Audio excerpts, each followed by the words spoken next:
de la vena tremendo, ¿no? Y va a producir una fleritis. Entonces esto puede ocasionar dificultades para poder colocar, ¿no? No se olviden que el cloruro de potasio que vamos a reponer se da cuando las cifras estén por debajo de 2,5, es decir, una hipocalemia severa o grave, ¿no? En esos casos hay que retar, ¿no?, en forma de pulsos y darle una ampollita de cloruro de potasio al 20% con 100 mililitros de cloruro, pasarle 1 hora.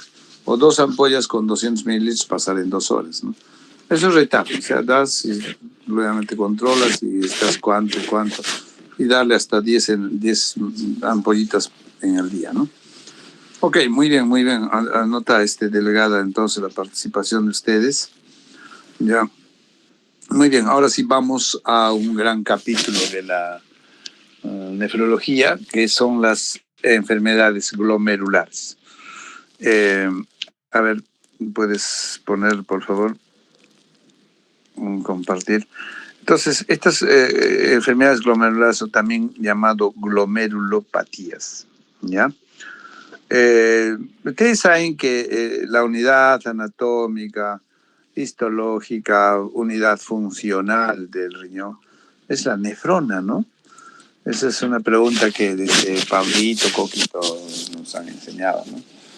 Entonces, cada riñón, el parénquima está pues conformado por abundante cantidad de nefronas, ¿no?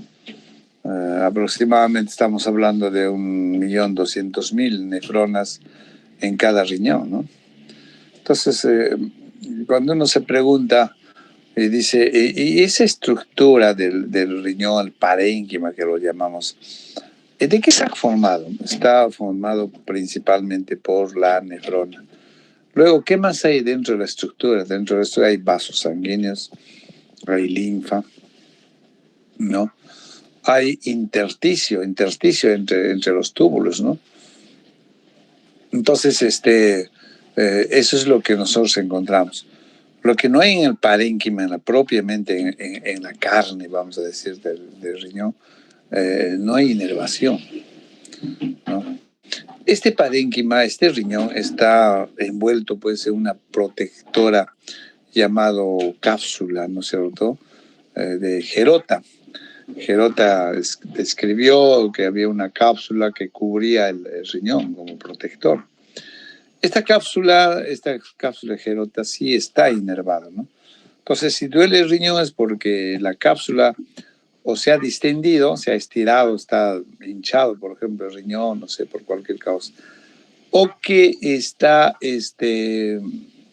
inflamado, ¿no? Pero la cápsula, cuando hay dolores de riñón, lo que va a doler es la cápsula, ¿no?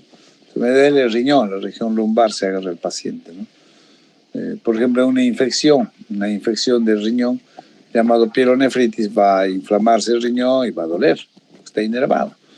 O si, por ejemplo, el riñón se hincha por una obstrucción, una hidronefrosis, también va a doler porque se está distendiendo el riñón con su cápsula, ¿no? Entonces, en esos casos, o cuando hay presencia, pues, de órganos extraños, ¿no?, como son los quistes, ¿no es cierto?, tumores, ¿no?, puede también presentar dolor. En otras palabras, entonces, el parénquima renal está conformado por las nefronas, el intersticio, ¿no?, entre los túbulos, y están conformadas también por vasos sanguíneos, por linfa, ¿no?, pero no hay inervación. Repito, la inervación es en la cápsula. Correcto. Entonces, estas nefronas, no sé si puedes pasar al siguiente. Acá tenemos el glomérulo, ¿no? Entonces, estas nefronas son de dos tipos, de dos clases, ¿no? Tenemos una nefrona que está muy a la externa, ¿no?, casi periférica, ¿no? Esas son las nefronas, pues, periféricas. Y hay unas nefronas que están más adentro, ¿no?, casi ya al límite con la médula. Ustedes saben, cuando nosotros hacemos un corte transversal del riñón, vamos a encontrar dos partes. Una parte externa, que se llama corteza, y una parte interna, que se llama médula. Entonces, en esta corteza, que es la parte externa, es una parte, si nosotros vemos ecográficamente, es un poco oscurita, ¿no? ¿Por qué se ve un poco oscura y la parte de la médula se ve un poco clara? Y eso es justamente cuando decimos hay diferenciación de la corteza de la médula, córtico-medular, ¿se acuerdan, no? Hay buena diferenciación o mala diferenciación, ¿no? O sea, la corteza, que más o menos mide entre 2 centímetros, centímetro y medio, 2, o sea, entre 15 a 20 milímetros, ahí están, en esa corteza, están pues ubicados estas pelotitas que son los glomérulos, ¿no? Estos glomérulos están dentro de esta corteza, ¿no? Y de esta corteza salen pues sus colas, ¿no? Así como la cometa de estos tiempos, justo agosto, septiembre, ¿no? La cometa. Esos glomérulos, pues, ¿cómo se llama? Tienen su cola. Esos son los túbulos, ¿no? Entonces, este es un sistema de túbulos. ¿A dónde se van a dirigir? Hacia la médula, ¿no es cierto? Por eso que cuando uno mira la médula, hasta macroscópicamente vemos como que hubieran rayos, o sea, filetes, ¿no? Hilachas. Esos son los túbulos. Entonces, ¿dónde están los túbulos? Básicamente están en la parte interna, ¿no? Del riñón, ¿no es cierto? Entonces, decía entonces que existe, pues, en la corteza básicamente. ¿Me están escuchando, no? Sí, lo escuchamos, doctor. Señora, creo por acá. Ya. Entonces, en esta corteza, por favor, concéntrense, ¿ah? Hay cosas muy importantes que tenemos que recordar. Estamos recordando la anatomía, histología. Entonces, estos glomérulos, pues, les decía, se dividen en dos tipos, ¿no? Los glomérulos periféricos y los glomérulos periféricos son los más externos, ¿no? Y los glomérulos más internos, que serían los glomérulos yuxtamedulares, así se llaman, glomérulos yuxta. Yuxta significa cerca, o sea, los glomérulos cerca a la médula, yuxtamedulares. Más o menos del 1.200.000 nefronas que existen en cada riñón, casi 200.000 son glomérulos yuxtamedulares, 200.000. Estos glomérulos que estamos viendo en la figura, ¿no es cierto? Estas pelotitas, ¿no? Entonces, en esa cantidad se van a distribuir, ¿no? En glomérulos periféricos y en glomérulos yuxtamedulares. Estos glomérulos, si ustedes ven, miren la pelota, están conteniendo algo, ¿no? Y lo que están conteniendo dentro de cada pelotita, en ese espacio, es un conglomerado, estoy pronunciando mal, de capilares, ¿no? O sea, hay un conglomerado de capilares, ¿no? Están apiñados ahí dentro del glomérulo, ¿no? Entonces, como son capilares, pues, ¿qué cosa contienen esos capilares? Sangre, ¿no? Pues cuando nosotros lo vemos en la ecografía, la corteza, la parte externa, vamos a ver un poco oscurita, justamente porque hay enmarañado de capilares, ¿no? Y la médula, en cambio, como son túbulos, se ve un poquito más clara, ¿no? Entonces se diferencia muy bien la corteza de la médula. Por eso decimos que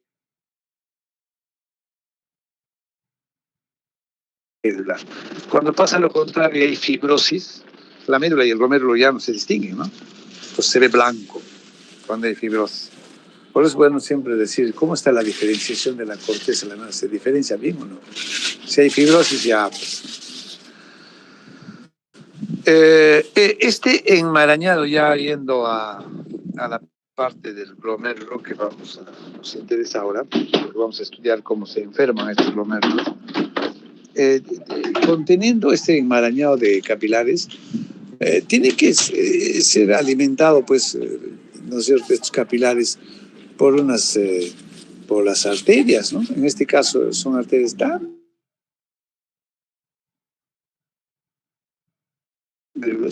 que se llama arteriola, ¿no? En forma de arteriola son los que llegan pues al glomérulo. Entonces,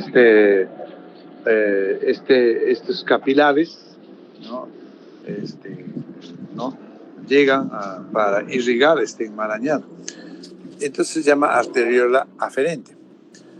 Y obviamente producto ya, digamos, de la circulación, al final, si lleva sangre es para que se filtre, pues, ¿no? Se filtre y se vaya a través de los túbulos, todo el resultado de la filtración, y va a salir como arteriola eferente. Oye, un ratito, pero a nosotros nos han enseñado que la unidad vascular es arteriola, capilar y vénula, ¿no? Pero esta es una situación excepcional, un poco especial, ¿no?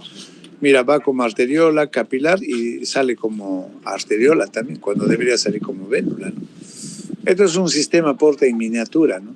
Ustedes recuerdan el sistema de porta venoso, ¿no? Llega como vena, venas hepáticas y salen del hígado como venas también, como suprahepáticas, ¿no? Un sistema porta en pequeño. Entonces, si nosotros seguimos revisando este glomérulo, está conteniendo estos capilares. Estos capilares están distribuidos en forma de 3 grupos. Hay como una especie de, vamos a poner, madeja de hilo, vamos a hacer una comparación, ¿ya? ¿Conocen la madeja de hilo? ¿No? Son paquetes entonces, como que hubieran 3 paquetes ahí adentro. El hilo sería por los capilares, ¿no? Entonces están distribuidos en forma de 3 paquetes sobrepuestos, ¿no? Dentro del... estos 3 paquetes contienen hilos que serían los capilares, y entre hilo a hilo hay unos espacios, ¿no? Que se llaman...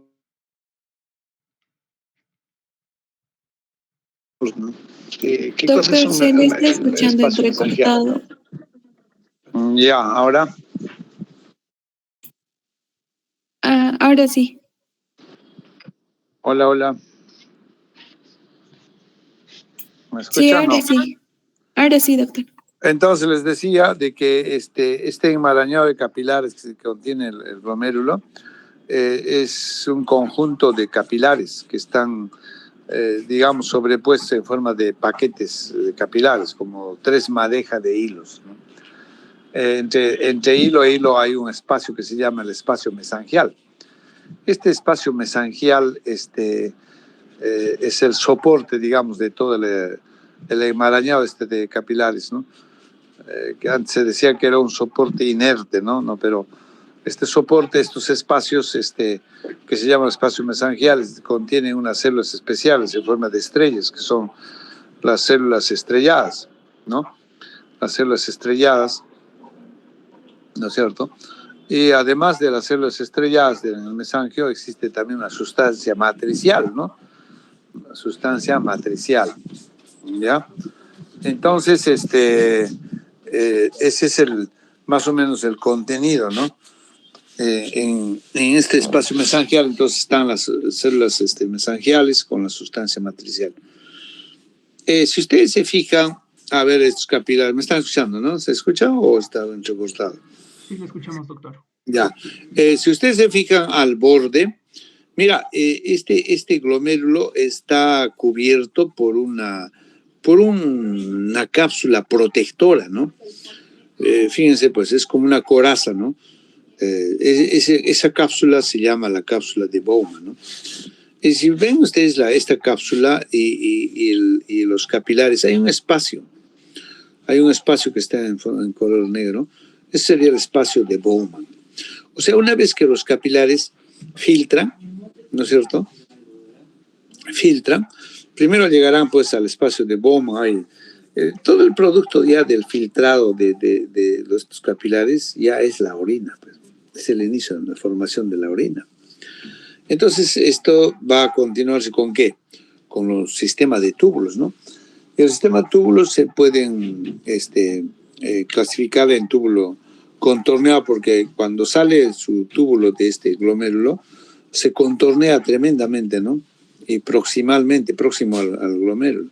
Se llama túbulo contorneado proximal. Luego, ya este túbulo baja en forma recta, ¿no?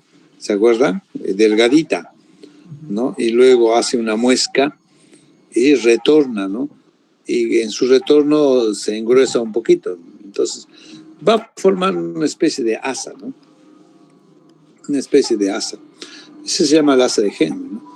Entonces, cuando retorna, un poquito se ensancha, se engruesa, y es el túbulo o el asa de Henle ascendente. Y nuevamente se acerca a su glomérulo que le dio origen, ¿no es cierto? Y un poquito que se contornea, pero no es tanto como el contorneo proximal cuando sale, sino este túbulo distal ya sería, ¿no? Se acerca de nuevo a su glomérulo y se contornea un poco el túbulo contorneado distal. Luego del túbulo contorneado distal, bueno, ya viene el túbulo conector y luego el túbulo colector. El colector ya es un túbulo más ancho que va a servir de drenaje de varios glomérulos, ¿no? Y luego ya se vaya, pues, el túbulo colector a formar los cálices menores, mayores, y luego ya la pelvis y sale, pues, por el uréter, ¿no? Y el producto de todo esto es la orina ya, ¿no? Entonces, miren, el túbulo contorneado distal, cuando se acerca a su glomérulo que le dio origen, va a formar, fíjense, acá hay unas células de parte de la arteriola aferente, las células yuxtaglomerulares. Yuxta significa cerca al glomérulo, ¿ya? Luego también hay unas células especiales, ¿no?, del túbulo contorneado distal que se llama mácula densa. Y unas células de encaje se llaman, ¿no? Entonces, estas células yuxtaglomerulares más la mácula densa y las células de encaje van a formar un aparato, ¿ya? Un aparato que se llama el aparato yuxtaglomerular, ¿se acuerdan? Este aparatito yuxtaglomerular está cerca al glomérulo, por eso se llama yuxtaglomerular. Este aparatito va a tener función tanto en la normalidad como en las enfermedades, ¿no? ¿Ya? Entonces, este aparato yuxtaglomerular, pues, va a cumplir una función muy importante, ¿no?, en la función de estos glomérulos. No está cerca, va a regularle, ¿no? Y va a regularle, ¿no?, tanto el ingreso, la perfusión de sangre, ¿no es cierto? Y a través de este ingreso de sangre que llega al glomérulo, va a censar, ¿no?, tanto la presión como también algunos iones, ¿no? Gracias a esos osmoreceptores se llaman, y baroreceptores, que es la presión, pues este aparatito yuxtaglomerular se puede activar. En caso, por ejemplo, si a la perfusión está bajo, entonces va a decir, está bajo, está llegando poca sangre, ¿no? Entonces se va a activar y va a empezar a formar, ¿no es cierto?, la angiotensina, gracias a la renina, que es producida en otro sitio, y luego pasa la angiotensina 2, ¿no? Y la angiotensina 2 termina formando la aldosterona. De esa forma pueden regular, pues, la hipoperfusión o baja de presión al nivel de ¿no? Y también los osmoreceptores, que son receptores al sodio y al cloro, también van a tener una acción muy importante. ¿Ok? Entonces, eso más o menos podemos ver en esta figura, ¿no?, la ultraestructura del glomérulo, ¿no? Y esta ultraestructura recibe sangre a través de la arteriola aferente y va a expulsar la sangre a través de la arteriola eferente, ¿ya? No se olviden que esta arteriola eferente ¿no? Está llevando sangre arterial, ¿no? ¿Por qué? Porque arteriola sale sangre, ¿no? Entonces, esta va a envolver los túbulos, ¿no? Los túbulos. Y es que el que le va a alimentar a los túbulos, ¿no? Y cuando digo va a alimentar a través del torrente sanguíneo, ¿no? ¿Qué cosas lleva en la sangre? Lleva nutrientes y lleva oxígeno, ¿no? De tal manera que va a alimentar, ¿no? los túbulos, ¿correcto? Entonces es bueno repasar, ¿no? Esta ultraestructura para poder entender nosotros ya la patología propiamente, ¿no? Entonces repito, entonces lo que queremos es estudiar, ¿no? Las enfermedades que van a afectar este glomérulo, ¿no? Específicamente y primordialmente enfermedades que afectan los glomérulos. Por eso se llaman enfermedades glomerulares o glomerulopatías. Patías, enfermedades glomerulopatías. ¿Ok? Siguiente, a ver. Entonces, fíjense cómo es de que se enferman estos glomérulos. Porque a través de qué mecanismos es de que se va a dañar estos glomérulos. Miren, en general el riñón, incluyendo el glomérulo, los túbulos, hay varios mecanismos de lesión de este, ¿no? de este parénquima renal, ¿no? Eso se llama la etiopatogenia, ¿no? A través de esta etiopatogenia nosotros podemos explicarlos de cómo es de que un agente causal puede dañar un órgano, ¿no? Etiopatogenia, ¿no? Entonces, dentro de la etiopatogenia de las enfermedades de riñón hay varios mecanismos, ¿no? Unos son mecanismos hemodinámicos, otros por depósito de sustancias como el ácido úrico, ¿no? De metabolitos como ¿no? el ácido úrico o sustancias como el calcio. Hay mecanismos, por ejemplo, de tipo sistémicos, por ejemplo, ¿no? Metabólicos, bueno, en fin. Pero uno de los mecanismos más importantes de daño renal es el mecanismo inmunitario, inmunológico. Por mecanismo inmunológico, este glomérulo no se puede dañar. Entonces, dentro de estos mecanismos inmunológicos tenemos los mecanismos inmunológicos propiamente y los mecanismos no inmunológicos, ¿ya? No inmunológicos. Siguiente. Entonces, bueno, solamente para indicarles, ¿no? Para que haya un daño de tipo inmunológico, que es el más importante dentro de los mecanismos de daño renal,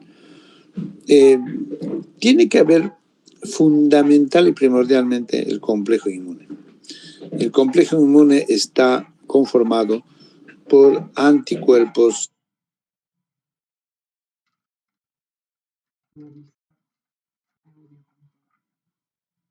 complejo inmunitario, antígeno, anticuerpo. Estos antígenos, o sea, para que el riñón empiece a dañarse, tiene que depositarse este complejo inmunitario, ¿no? El antígeno, anticuerpo. Entonces, en cuanto a los antígenos, lo que vamos a ver primero es de que hay antígenos que, formado el anticuerpo o con su parejita, este complejo va a través de la circulación y se va a depositar en el glomérulo, ¿no? Esta es una forma. Lo otro es de que haya antígenos in situ, o sea, el glomérulo tiene antígenos que va a esperar a su par, que es el anticuerpo, para conformar el complejo. O sea, para que empiece el daño a nivel renal, en este caso a nivel glomerular, tiene que estar el complejo antígeno-anticuerpo. Ese es el que inicia el daño, es el que desencadena el daño. ¿Ya? Siguiente. ¿No? Es lo que les decía, la segunda forma es los antígenos in situ, ¿no? Y eso va a formar igualmente ¿cómo se llama? El complejo, y este complejo va a iniciar todo el daño, ¿no? Siguiente. Más o menos en forma muy, muy somera estamos hablando, ¿no? Entonces, una vez que tengamos esta pareja antígeno-anticuerpo, ¿qué va a pasar? O sea, ¿cómo va a dañar el glomérulo?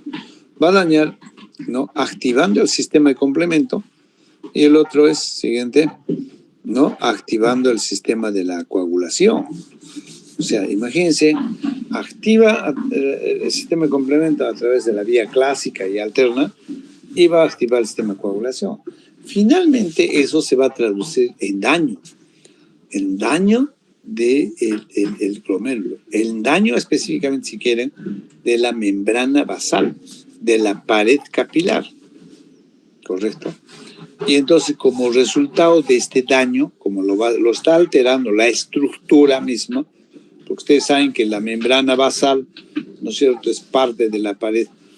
Si está dañándose esta membrana basal, seguramente pues el filtro, los canales de estos capilares se van a abrir más, va a permitir la fuga, el escape de proteínas, va a permitir la fuga, el escape de las hematíes, en fin, ¿no?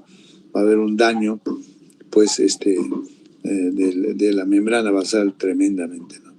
Entonces, eso es lo que finalmente en esto desencadena toda esta formación del antígeno anticuerpo. Como les repito, el mecanismo inmunológico es el principal mecanismo de daño del glomérulo. Entonces, a estas enfermedades se llaman enfermedades, ¿no? Si es que el daño se da en el mismo riñón, en el mismo glomérulo en este caso, bueno, se van a llamar, pues, que ahí mismo se origina, se llama, ¿no?, las glomerulopatías primarias. Primeramente primaria se ha formado ahí se ha originado. En cambio, hay enfermedades que vienen de otros sitios, ¿no? Son las enfermedades sistémicas, por ejemplo, el lupus, vasculitis, estas, ¿no?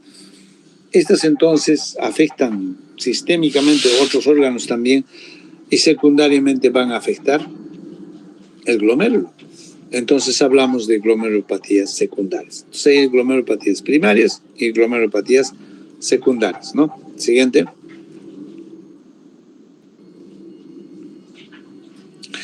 Esto entonces, eso es uno de los factores importantísimos de el daño del glomérulo, el mecanismo inmunológico. Pero también hay mecanismos no inmunológicos, o sea, no todo es también problema inmunológico. Dentro de los mecanismos no inmunológicos tenemos la hipertensión arterial, ¿no? Las prostaglandinas y antitrombina 3, que va a incrementar la presión capilar glomerular. Por otro lado, también vamos a ver las proteínas mismas, ¿no? En la ingesta proteica también puede ser factor importante en el daño. Las dislipidemias, siguiente, ¿no? Otros factores como el sobrepeso, las dislipidemias, o sea, son factores no inmunológicos que van a coadyuvar en el daño del glomérulo. ¿Ok?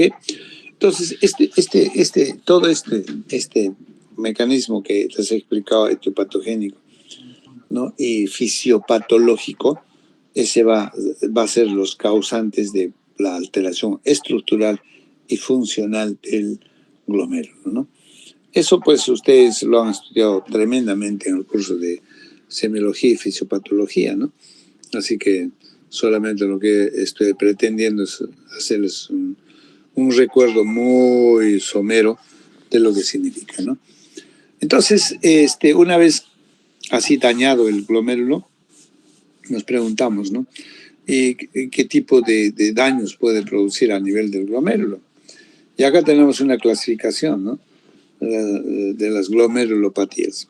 Uno es con cambios mínimos, la otra es la glomerulonefritis mesangial, la otra es la glomerulosclerosis focal segmentaria, la otra es la glomerulopatía membranosa, la otra es la glomerulonefritis membrano-proliferativa y finalmente la glomerulonefritis rápidamente progresiva. Por lo menos estos son los tipos más importantes y frecuentes, ¿no? Y también acá falta la glomerulopatía por IgG, ¿no? O por IgA, la enfermedad de Berger, ¿no? Entonces, estos son los tipos más importantes y frecuentes del daño glomerular. En esta, básicamente, lo que vamos a hacer en esta parte estudiar las glomerulopatías primarias. Glomerulopatías primarias, ¿no? En esta parte. ¿Vamos a estudiar glomerulopatías secundarias? Sí, también. Como siempre les he dicho, las glomerulopatías pueden ser afectadas.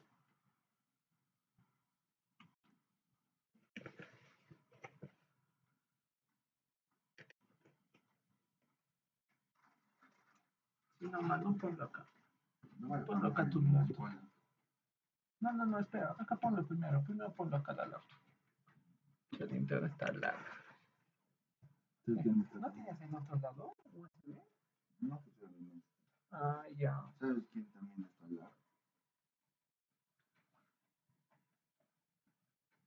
Déjalo en paz. Ya me mató.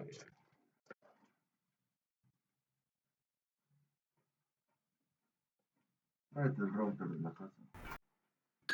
Y finalmente, solamente 3 le estoy diciendo, ¿no? Es la nefropatía diabética, que todos los días hablamos de eso.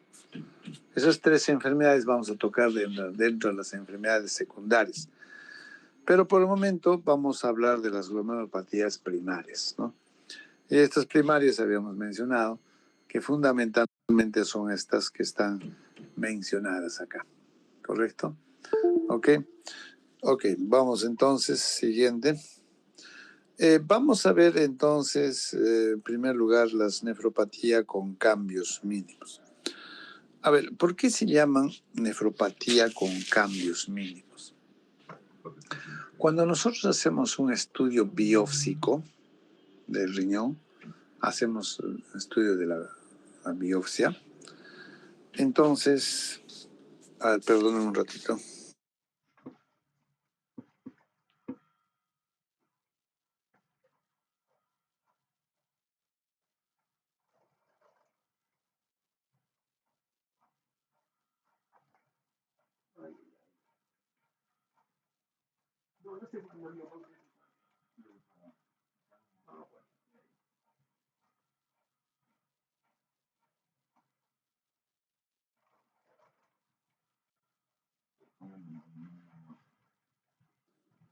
Entonces, me están escuchando, ¿no?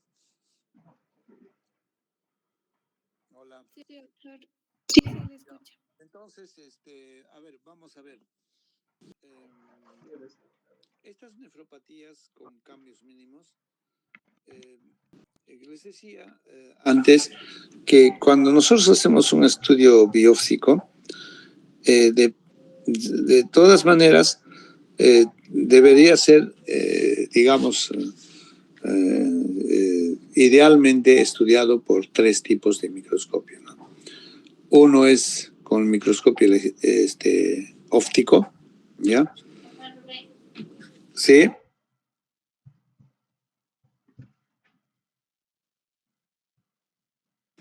El otro es el microscopio electrónico y el otro es el microscopio con inmunofluorescencia, para ver depósitos de complementos, para ver depósitos de inmunoglobulinas, ¿no?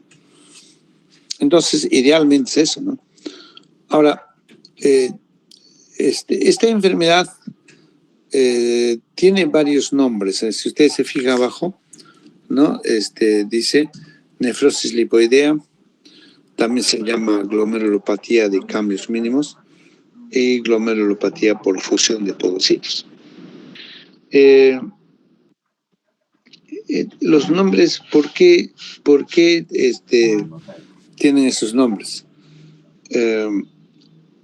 La nefrosis lipoidea se llamaba tradicionalmente y antiguamente porque cuando inicialmente se empezó a descubrir, describir esta patología, se veía que estos pacientes, pues, gracias a que abundaba en su sangre el colesterol, las grasas, el riñón eliminaba pues gran cantidad de grasas, ¿no? Y que una vez filtrado las grasas iban y se depositaban en los túbulos, ¿no? Entonces estos túbulos estaban cargados o se cargan pues de grasa, ¿no? Lleno de grasa. Entonces le llamaban nefrosis lipoidea. La otra denominación, que es de cambios mínimos, es debido a que cuando uno evalúa a la microscopía óptica, se va a ver de que poco o nada de proliferación hay en los capilares, menos en el mesangia, ¿no? Entonces, no hay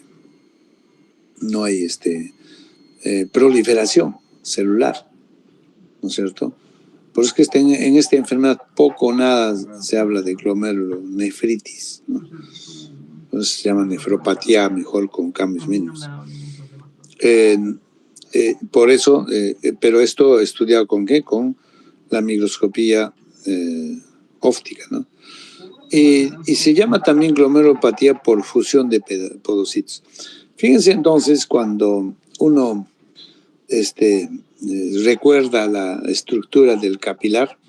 La estructura del capilar, a ver, todos concentrados, porque estas cosas tenemos que recordar, ¿eh? Porque no vamos a poder interpretar bien la enfermedad, ¿no? La estructura capilar tiene pues 3 capas, ¿no es cierto? ¿Se acuerdan? El endotelio que es fenestrado, ¿no? Luego tenemos el epitelio que está al otro lado, ¿no? A ver, apague su micro. A ver, delegado, dile a tu compañero Mario, ¿no? Mario, apaga tu micro, por favor.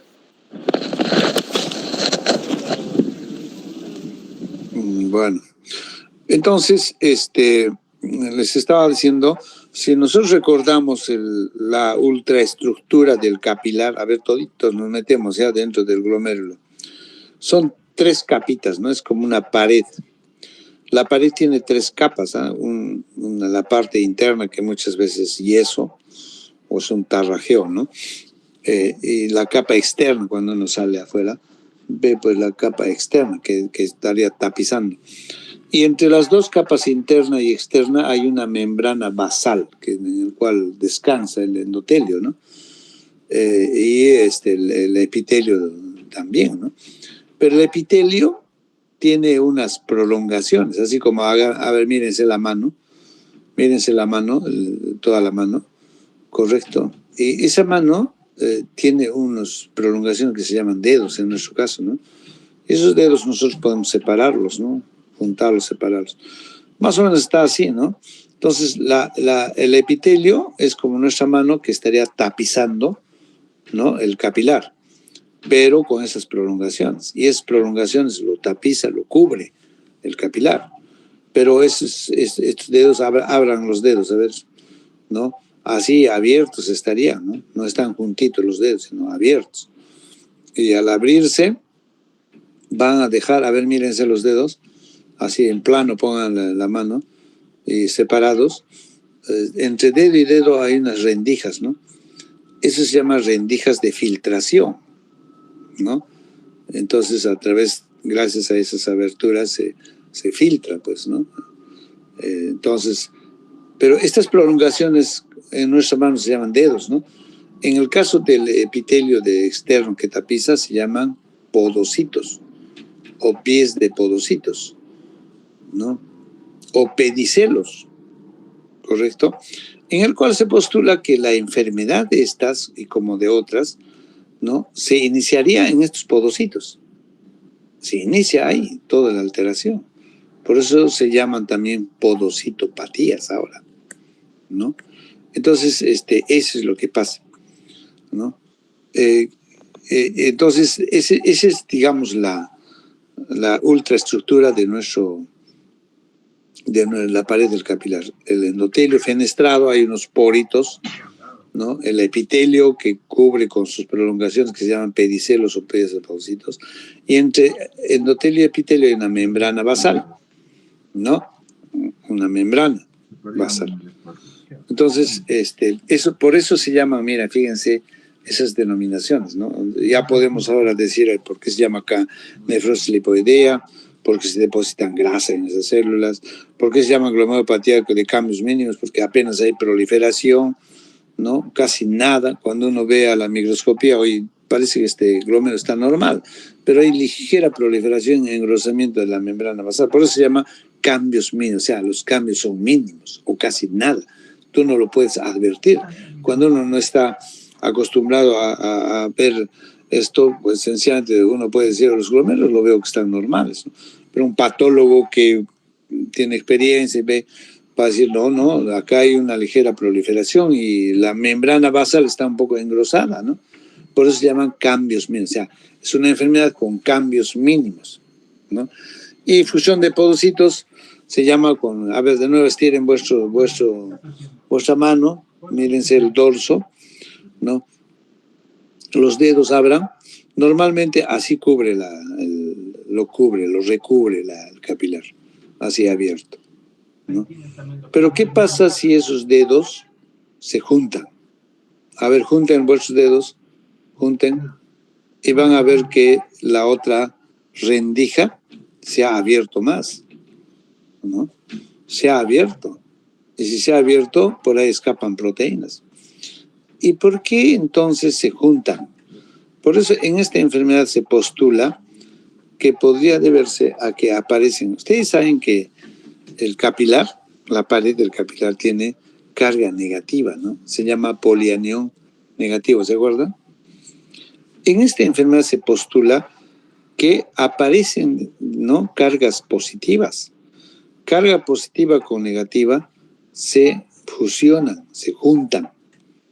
Por eso se llama glomerulopatía por fusión de podocitos. Al fusionarse, quedan las rendijas bien abiertas porque va a escapar, por donde va a escapar las proteínas. ¿Ya?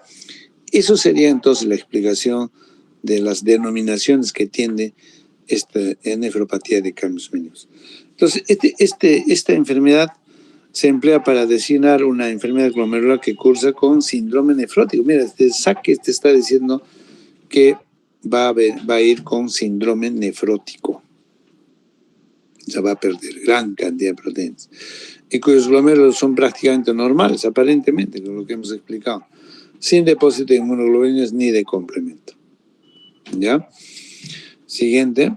Esto es una enfermedad entonces, ¿no es cierto? Siguiente. Que va a presentarse más en el sexo masculino. Casi 60%, 40% de mujer. Y fíjense la predominancia. ¿En qué edad? En la edad escolar, entre los 2 a 6 años. ¿Se dan cuenta? Ya en niños, fundamentalmente se va a presentar esta enfermedad.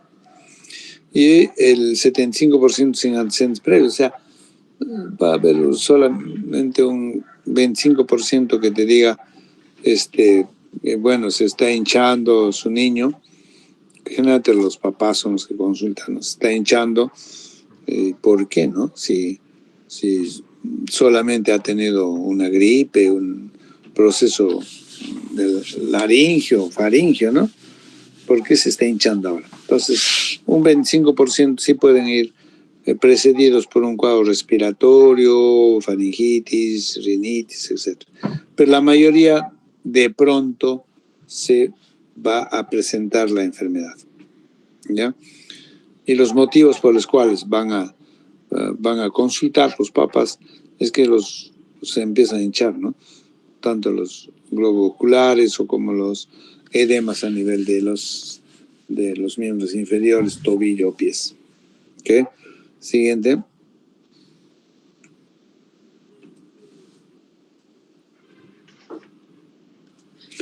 En cuanto a la etiología y patología, fíjense, la etiología es objeto de controversia, dice, ¿no? En realidad no está bien establecido por qué que se produce esto, ¿no? Esta enfermedad. Vamos a ver ahorita qué hipótesis se postulan para explicar por qué se presenta esto, ¿no? La inmunofluorescencia es negativa, ¿no? Aunque dice la membrana basal no muestra alteraciones, se acepta que la anomalía fundamental consiste en una pérdida de las cargas fijas negativas. Repito entonces lo que les decía hace un ratito. La carga de los capilares es negativa. Por eso se habla de polianiones, ¿no?, de esta pared. Entonces, el hecho que aparezcan cargas positivas haría de que estos pedicelos o pies de podocitos se fusionen, ¿no? Por eso se llama también fusión de podocitos. Se fusionen. Al fusionarse los dedos, ustedes se miran nuevamente, la rendija contigua se va a ensanchar, por ahí se va a perder proteínas, ¿no? Entonces, esta es una hipótesis que se postula con mayor fuerza, ¿no? Esa sería la explicación por qué es de que se produce, pues, cambios mínimos, ¿no?, por fusión de podocitos. Siguiente. Eso entonces va a permitir que atraviesen, pues, gran cantidad de proteínas, ¿no? Ahora, también se sugiere que podría ser el resultado de un proceso inmunológico tipo celular, con activación normal de los linfocitos T y liberación aumentada de linfocinas, ¿no? Sustancias capaces de aumentar la permeabilidad capilar al disminuir el contenido de polianiones. Entonces, pareciera que acá la otra teoría postula de que hay una activación anormal de los linfocitos T y liberación, ¿no?, en cantidad de las linfocinas, ¿no? Siguiente. Entonces, esta activación normal de los linfocitos podría explicar algunos hechos observados en esta enfermedad, ¿no?, como la respuesta a los glucocorticoides. O sea, si estamos diciendo que puede ser una enfermedad de tipo inflamatoria con esta teoría, yo le doy corticoides y responde muy bien. Y de hecho que sí, nosotros vemos que responden muy bien estos cuadros con corticoides, ¿ya? Entonces, siguiente. La otra teoría que plantea para explicar esta enfermedad siguiente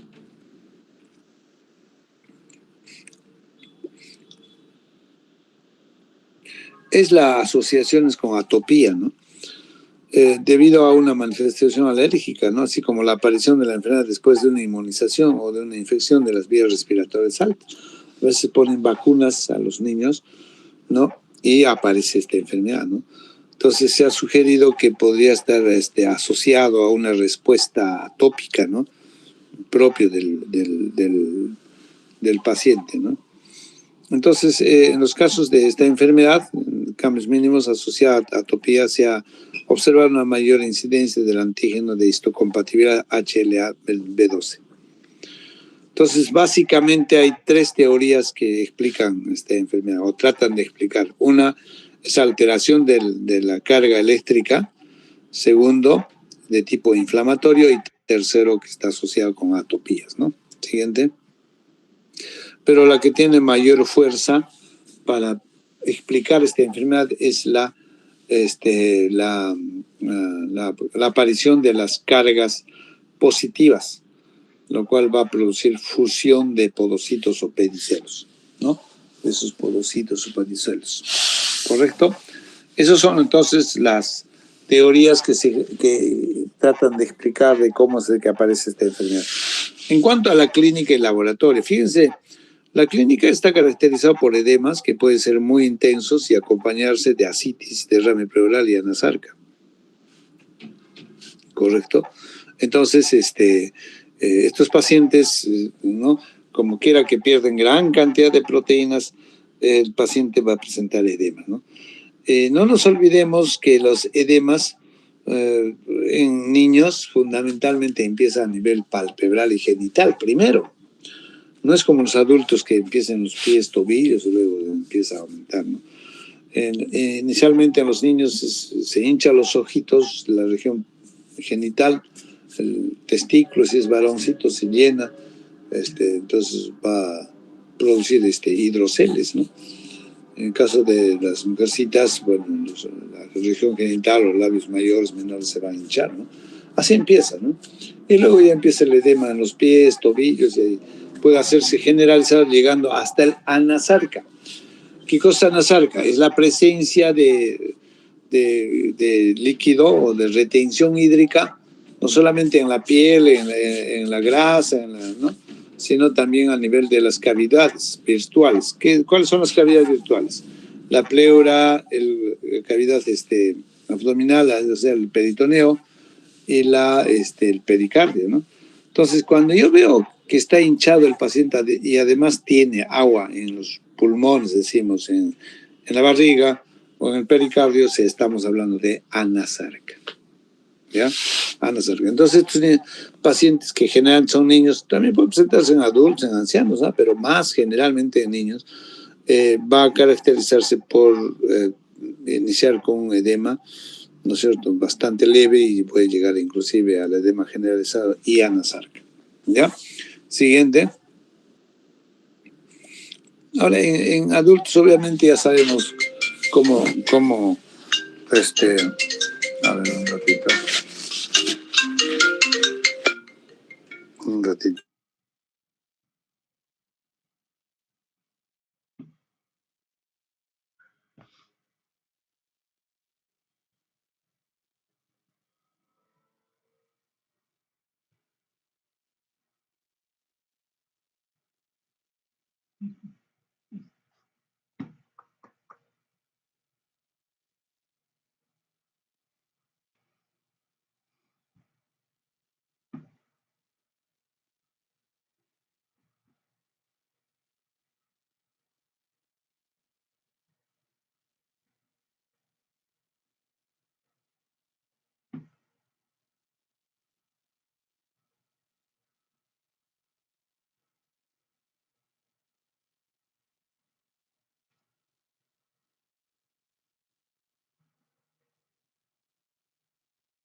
Ok, entonces también les decía que se puede presentar en adultos. ¿Me están escuchando, no? Y cuando es en adultos, va también con síndrome nefrótico, que tiene que ser mayor a 3.5 gramos, ¿no? Para una superficie de unos 73 metros cuadrados. En cambio, en niños, ¿con cuánto se cataloga síndrome nefrótico? Cuando es superior a 40 miligramos ya por hora por metro cuadrado. Entonces, para eso nosotros tenemos que saber calcular la superficie corporal de un niño. Como son pequeñitos, hay varias formas de calcular la superficie corporal. Una de ellas es considerando solamente la edad y el peso, ¿no? Entonces, la superficie corporal va a ser igual a 4 por peso más 7, solamente sabiendo el peso, ¿eh? En el numerador es 4 por peso más 7. De eso sí pueden tomar nota, ¿no? Superficie corporal en niños, sobre todo, va a ser igual a 4 por peso más 7, sobre 90 más peso. Si yo tengo un niño, por ejemplo, que pesa 10 kilos, entonces 4 por 10 son 40 más 7. 47 en el numerador. Y en el denominador es 90 más peso, o sea, 90 peso es 10, sería 90 más 10, 100. 47 entre 100, 0.47 metros cuadrados. Entonces nosotros tenemos que sacar, ¿no?, la cantidad de proteínas que nos está indicando el laboratorio entre la superficie corporal y entre cuántas horas has juntado la orina, ¿no? Pues en 24 horas. Por ejemplo, si es 800 miligramos entre 24 horas entre 0.47 sería. Eso sería, y vemos pues si da o no. Más de 40 miligramos metro cuadrado hora es síndrome nefrótico. Menos de eso no es síndrome nefrótico en niños. ¿Ok? Entonces, esta proteinuria de estos niños, o de esta enfermedad, mejor dicho, si hacemos un proteinograma, ¿no?, es altamente selectivo, ¿no? Altamente selectivo. ¿Ya?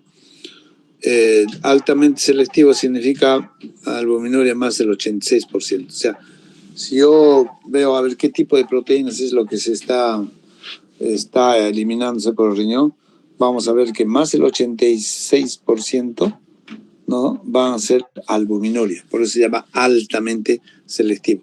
Con menos de 86% de albúmina en la orina se llama moderadamente o poco selectivo, ¿no? ¿Está claro? Ahora, el sedimento urinario suele ser normal, aunque en el 10 a 20% de casos se comprueba microhematuria. O sea, generalmente es más proteínas, ¿no? Pero también se puede eliminar hematuria en sangre, pero en un 10 a 20% más. Y cuando hay hematuria es bastante fugaz, no dura más de una semana. Por otro lado, dado que está perdiendo proteínas el paciente,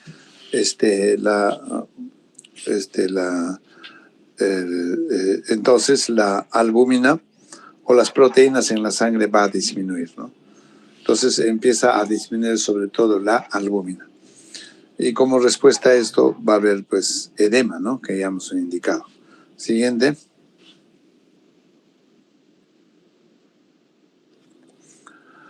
Por otro lado, a raíz de esto, como respuesta también a esta baja de albúmina, a la pérdida de proteínas, se va a empezar a incrementar el colesterol, las grasas, ¿no? Los triglicéridos y los fosfolípidos en el suelo, ¿no? Entonces, esto también va a producirse en un paciente que tiene síndrome nefrótico. Por eso decimos, pues, ¿cuáles son los parámetros para catalogar síndrome nefrótico? Proteinuria, hipoalbuminemia, dislipidemia y edemas, así decimos, ¿no es cierto? Entonces, eso es lo que pasa. Las LDLs, que son subtipos de colesterol, y las VLDLs están aumentadas, ¿no? Y la concentración de HDL puede estar alta, normal o baja. O sea, el buen colesterol puede estar bajo, puede estar normal, puede estar alto. En general,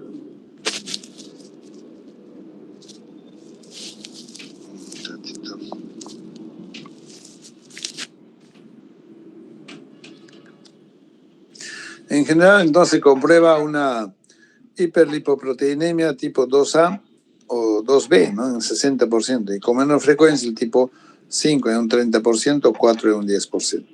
¿Ya? Siguiente. Ahora, la orina, obviamente un paciente que está con grasas altas en su sangre y también en la orina va a aparecer pues cuerpos grasos, ¿no?, y ésteres de colesterol, que muchas veces puede inclusive al sedimento urinario visualizarse como la cruz de Malta, ¿no? Así indica, ¿no? O sea, la presencia de las grasas, ¿no?, puede aparecer en las orinas, ¿no?, ese signo de la cruz de Malta. Ahora, la hipertensión arterial es poco frecuente, igual que la hematuria, en un 10 a 20%, ¿no?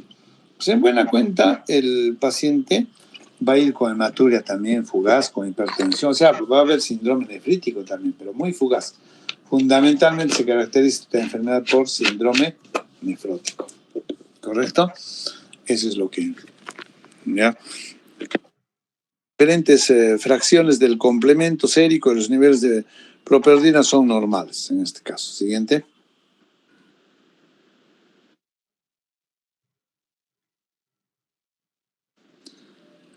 Siguiente. Muy bien, entonces, básicamente, en conclusión, con lo que es cuadro clínico, estos niños se van a ir con síndrome nefrótico florido. Puede haber un síndrome nefrítico, o sea, hematuria, hipertensión, puede haber, pero muy fugaz, una semana, 2 semanas máximo. Pero fundamentalmente van con síndrome nefrótico. ¿Correcto? En un niño que va a presentar síndrome nefrótico, hasta que no demuestre lo contrario, es una glomerulopatía con cambios mínimos. Porque nosotros nos hemos cansado en decir ya con los alumnos que han rotado que lo ideal de ideales para diagnosticar específicamente, ¿no es cierto?, una enfermedad del riñón, del glomérulo, es hacer biopsia, ¿no? Entonces, el TOF, el examen TOF, para hacer diagnóstico de estas enfermedades es la biopsia. Pero la biopsia se hace si cuando ustedes me preguntan, me dicen, doctor, ¿y cuáles son las indicaciones? ¿A quiénes debemos hacer biopsia de riñón? La respuesta es contundente. A los pacientes que tienen hematuria, que tienen proteinuria, que tienen síndrome nefrótico, síndrome nefrítico, o que la función del riñón esté empezando a alterarse, sin qué, por qué. A esos pacientes hay que hacerle biopsia. Entonces, si este paciente está haciendo proteinuria, rango nefrótico, oye, ¿le voy a hacer biopsia? No. Esa sería una excepción. No de primera instancia, porque hasta que no demuestre lo contrario, un niño que está hinchándose, está haciendo síndrome nefrótico, es cambios mínimos. Así tienen que pensar ustedes. Hasta que no te demuestre lo contrario, muy bien, demuéstrame. Pero lo primero, para mí, es cambios mínimos. Por eso es que a estos niños ya hay que iniciarle ya tratamiento. Hay que iniciarle ya. Entonces la pregunta es, ¿y en quiénes haríamos biopsia renal de ser el caso? ¿No? En aquellos pacientes que son córticos resistentes. O sea, estos pacientes responden espectacularmente a los corticoides y en buena hora, ¿no? En buena hora, ¿no? Entonces, en ellos sí tendríamos que hacerlo. Entonces dirán, doctor, ¿y cuándo diría de que realmente no está respondiendo? Aproximadamente al mes, ¿no? Al mes de tratamiento no responde, sigue igual. Ahí sí ya tendríamos que replantear. Y también cuando hay duda diagnóstica. ¿Qué pasa si es un paciente, está bien, bueno, puede ser niño, ¿no? Entre 2 y 6 años fundamentalmente, pero puede presentarse a los 10 años, a los 2 años, a los 12 años, ¿no? Pero yo diría, oye, yo no, de verdad que pues, está bien, cambios no es la causa más importante. Pero, yo dudo realmente, porque persistente. La hematuria no debe pasar de una semana o 2 semanas, pero sigue. No responde al tratamiento. Es súper hipertenso. Bueno, y hay algunos estigmas más de que no. Entonces, en esas dudas diagnósticas sí le puedo hacer.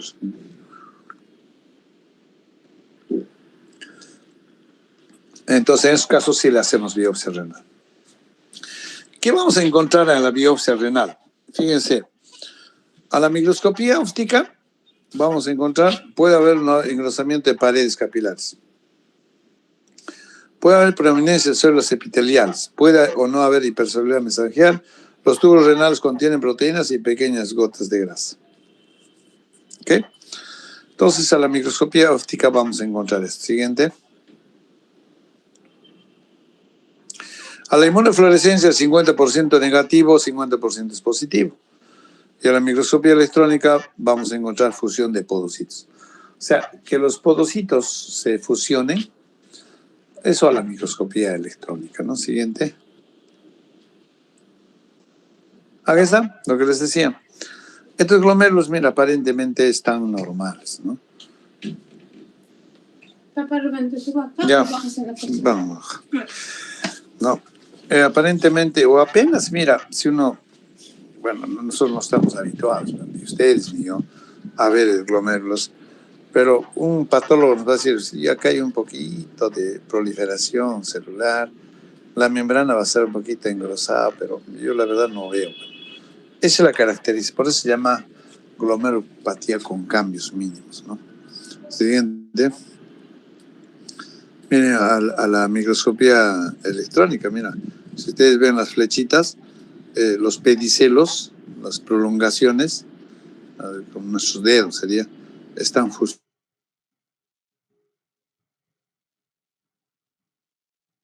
La microscopía electrónica. Siguiente.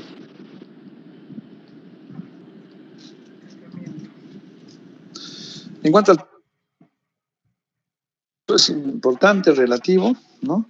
Tampoco el paciente va a estar postrado en la cama, aparte que son niños, es bien difícil que lo postres, lo tengas que estar en cama, ¿no?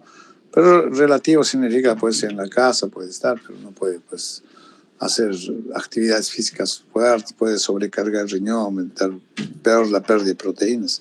En cuanto a la dieta, al volumen, hay que restringir, ¿no? Como en todas. A ver un ratito, por favor. Aló, aló. ¿Aló? Hola, hola.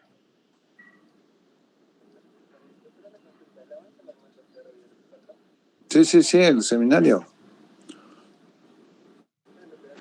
Sí, tocaría medicamentos, ¿no? Sí, pues medicamentos en pacientes nefrópatas. Ujú. Ya, listo. 4 de la tarde. Ok, chao.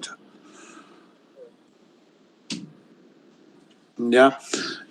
Por otro lado, restringir el líquidos, ¿no? Por índice calórico hay una forma de calcular.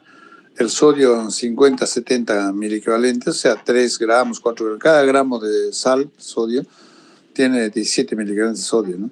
Proteínas, en estos casos hay que incrementar. Es un caso especial, si un niño está en crecimiento y desarrollo, no podemos bajar. Siempre en los otros tipos, en adultos, vamos a decir hay que bajar las proteínas para proteger el glomérulo, ¿no?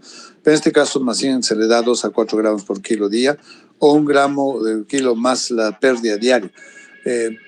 Si el paciente pesa 20 kilos, le damos 1 gramo por kilo, sería 20 gramos. Está perdiendo 3 gramos por día, 23 gramos. O sea, le adicionamos la pérdida, ¿no? Y calorías, 35 calorías mínimo. Normalmente, en promedio, es 30 calorías, ¿no? Entonces, aumentamos un poquito, pues un paciente hipercatólico necesita calorías, paciente. Eso entonces tenemos que replantear en forma general en un paciente, ¿no? La dieta. Por eso les decía siempre, un paciente siempre se inicia sus indicaciones con la buena prescripción de la dieta, ¿no? Y estamos prescribiendo ya ahorita, ¿no? Tanto cuánto de volumen, cuánto de sodio, cuánto de proteínas, cuánto de calorías. Siguiente.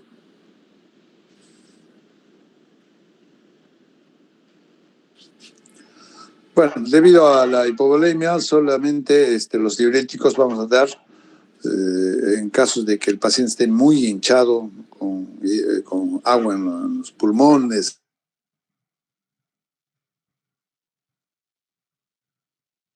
con neumonía, imagínense, pues, ¿no?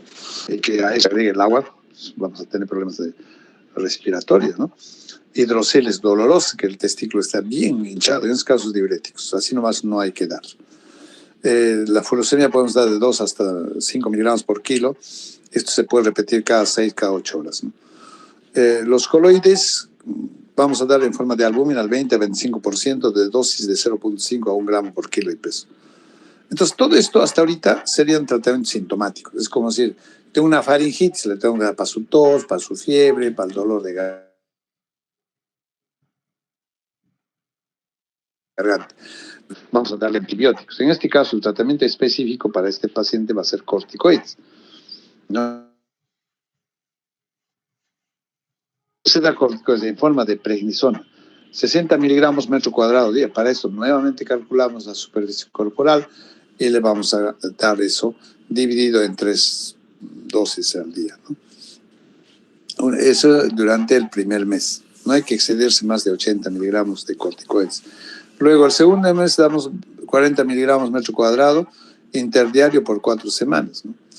Ahora, si la proteinuria es negativa por un mes o más, podemos repetirle. El tercer mes 40 miligramos metro cuadrado interdiario, ¿no? En esto tenemos que vigilar complicaciones. Por su condición el paciente puede hacer infecciones. Peor si le estás dando inmunosupresores como la prednisona.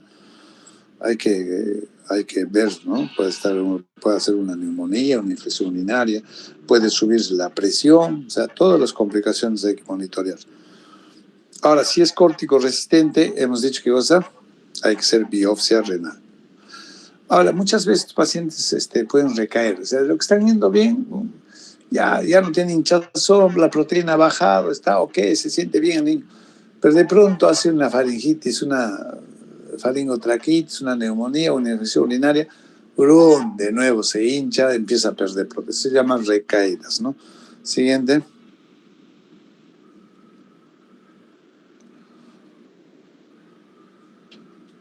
Entonces, en cuanto al pronóstico, fíjense, el 94% responde con negativización de proteína en 8 semanas, en 2 meses. Ya por eso se dice que son córticos sensibles. Ahora, hablando de recaídas, pacientes pueden recaer, ¿no? En los primeros 6 meses. Recaen un 20% de pacientes, pero una recaída 40% de los pacientes pueden hacer. 2 o más recaídas también pueden hacer esos pacientes, ¿no? Entonces, a esos pacientes cuando tienen 2 o más recaídas en 6 meses se les llama recaidores frecuentes. Yo tengo un paciente en la clínica que, bueno, lamentablemente ha recaído hasta 3 veces ya en 6 meses. Es un recaidor frecuente. ¿Por qué? Porque hace rinofaringitis y de nuevo viene hinchado, de nuevo tenemos que empezar el tratamiento en cero, ¿no? Entonces, el 6% de los pacientes, 94% responden bien, 6% no responden bien adecuadamente. Entonces, en estos casos, lo que tenemos que darle es la prednisona más ciclofosfamida siguiente o ciclofosfamida más clorambucilo, ¿no? 0.15 miligramos por kilo día durante 8 a 10 semanas. Y la otra alternativa importante que a este niño ya le tiene que dar es ciclosporina A, 3 a 5 miligramos por 10 semanas, ¿no? Entonces lo estoy combinándole ciclosporina con prednisona, ¿no? Esto son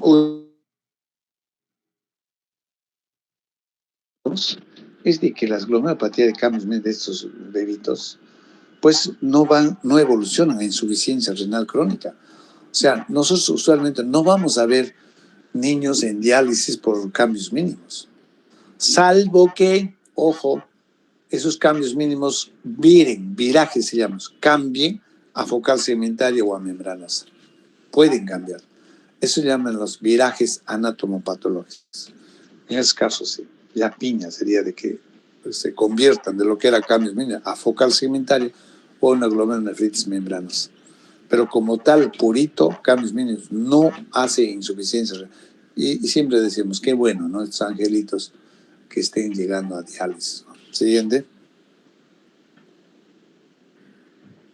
Los controles durante el internamiento hay que hacer control diario de orina, hay sustancias que detectan proteínas cualitativamente. Los criterios de alta, obviamente, cuando el paciente lo hospitalizamos, tiene que estar entre 3 a 7 días, tiene que estar pues sin infección y ya menos hinchado para darle de alta, ¿no? Y los controles tenemos que hacer semanalmente, y la forma de controlar a estos pacientes son las proteínas.